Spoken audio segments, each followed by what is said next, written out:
మహాపరితుడా, మా ప్రియ పరలోకపు తండ్రి, ఈ ఉదయ కాలమందు నీ పాదముల చెంతకు రావటానికి మీరు కృప చూపెట్టారు. తండ్రి, ఎంతో మంది బిడ్డలు ఎన్నో సమస్యలతో ఉంటున్నారు.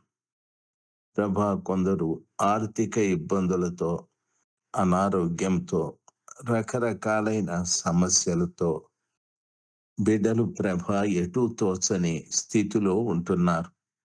వాళ్ళందరినీ దయచేసి మీరు కనికరం చూపెట్టి బిడ్డలకు క్షేమమును దయచేయమని ప్రార్థిస్తున్నాను.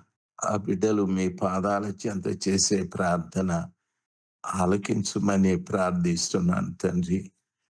నాకు మొరపెట్టుము, నీకు ఉత్తరమిచ్చేదని చెప్పారు కదా ప్రభా.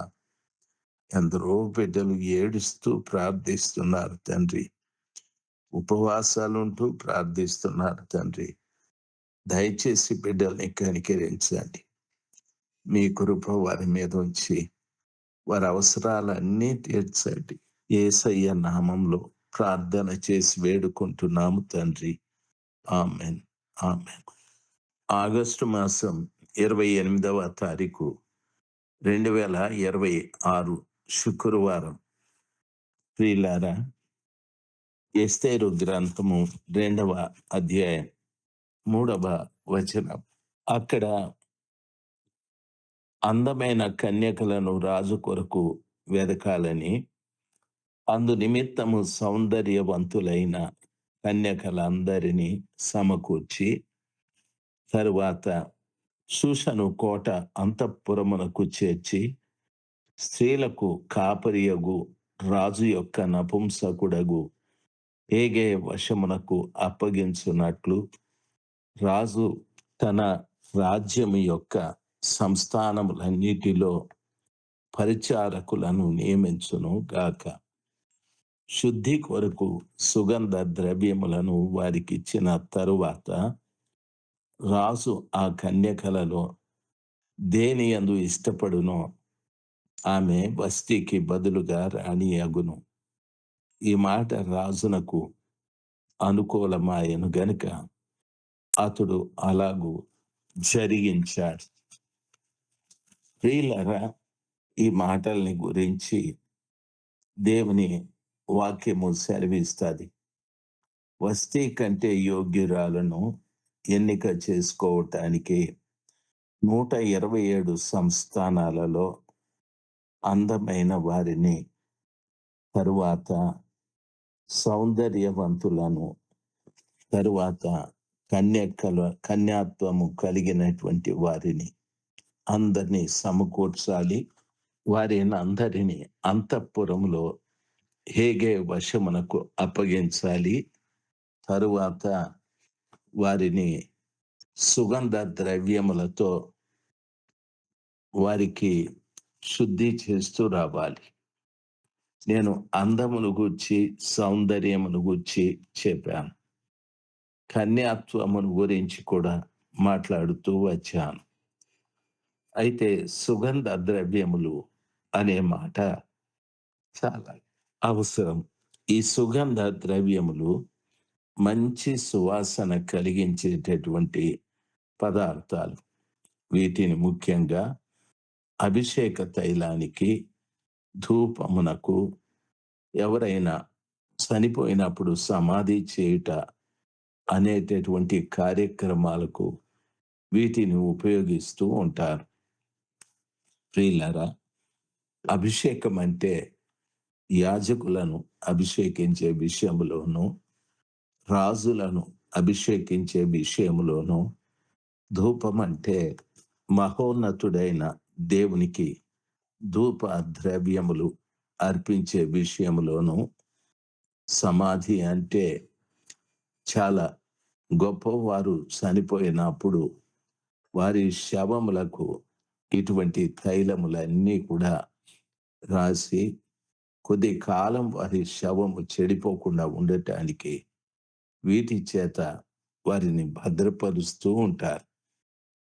ఆ విధంగానే నిర్గమాకాండము 30వ అధ్యాయం 34 నిర్గమాకాండంలో ఈ మాట చెప్పబడి ఉంది. 34, 38వ వచనం. మీకు బైబిల్ ఉంటే చూడండి. మరియు యెహోవా మోషేతో ఇట్లా నేను నీవు పరిమళ ద్రవ్యములను అనగా జటామాంసి, గోపి చందనము, గంధపు చెక్క అను ఈ పరిమళ ద్రవ్యములను స్వచ్ఛమైన సాంబ్రాణిని సమభాగములుగా తీసుకొని వాటితో ధూప ద్రవ్యము చేయవలెను. అది సుగంధ ద్రవ్యం మేళకుని పని చొప్పున కలపబడి ఉప్పు గలదియు స్వచ్ఛమైనదియు పరిశుద్ధమైనదియు నైన సుగంధ ధూప సంభరము. దానిలో కొంచెము పొడి వేసి నేను నిన్ను కలుసుకొను ప్రత్యక్షపు గుడారములోని సాక్ష్యపు మందసము ఎదుట దాన్ని ఉంచాలి. అది మీకు అతి పరిశుద్ధముగా ఉండవలెను. ప్రియులారా, దేవుని వాక్యంలో చెప్పబడిన మాట. ఈ పరిమళ ద్రవ్యములన్నింటినీ తీసుకొని ప్రత్యక్షపు గుడారంలో సాక్ష్యపు మందసము ఎదుట ఉంచాలి. ఎందుకంటే ప్రభు అంటాడు, నేను నిన్ను కలుసుకోవాలి. వీటినన్నింటినీ పొడి చేసి అంటాడు. ప్రియులారా, సర్వశక్తిమంతుడైన దేవుని కలుసుకోవటానికి ఈ పరిమళ ద్రవ్యములు చాలా అవసరం. ఈ మంచి సువాసనల మధ్యన ప్రభుల వారిని మనము కలుసుకోవాలి. పరిశుద్ధ గ్రంథమైన బైబిల్ ఆ రీతిగా సెలవిస్తాది. ఒక వ్యక్తి మంచి సువాసన రావటానికి పరిశుద్ధ గ్రంథమైన బైబిల్లో ఆలోచించాలి. ఒక పుష్పము వికసించినప్పుడు అది అందులో నుండి మంచి వాసన వెదజల్లబడుతూ ఉంటుంది. ఆ పుష్పాన్ని ప్రియులారా మనము చేతిలో నలిపి వాసన చూసిన మంచి వాసన వస్తూ ఉంటుంది. అంటే ఒక వ్యక్తి వికసించినప్పుడు అంటే దాని అర్థం మన జీవితంలో మనము వికసించువారుగా ఉండాలి.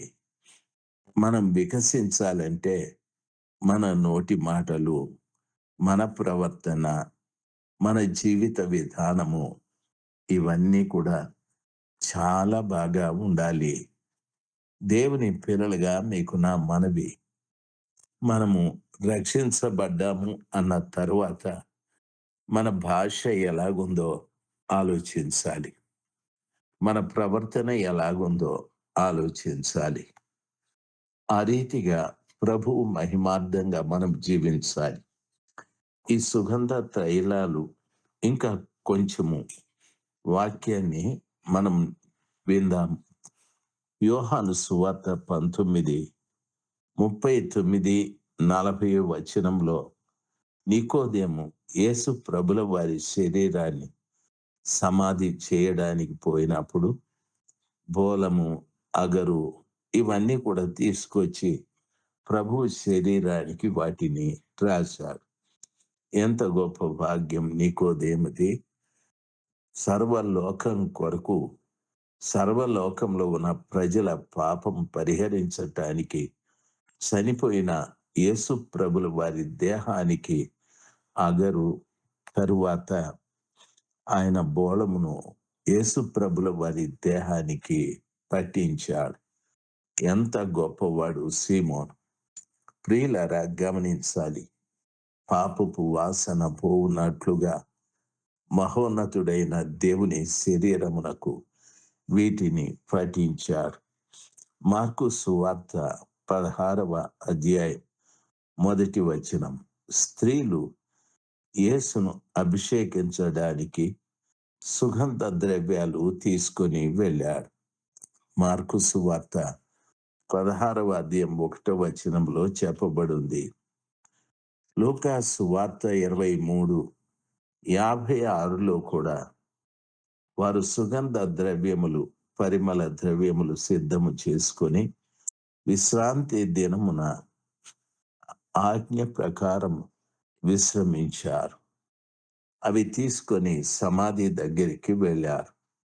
ప్రియులారా, పరిశుద్ధ గ్రంథమైన బైబిల్లో వారు సుగంధ ద్రవ్యముల నిమిత్తమై వాడిన పదార్థములు బోళము, అగరు, దాల్చిన చెక్క, తరువాత ఇవన్నీ కూడా గంధపు చెక్క, ఇవన్నీ కూడా వీటినన్నింటినీ మిశ్రమాలు చేసేవారు, పొడి చేసేవారు.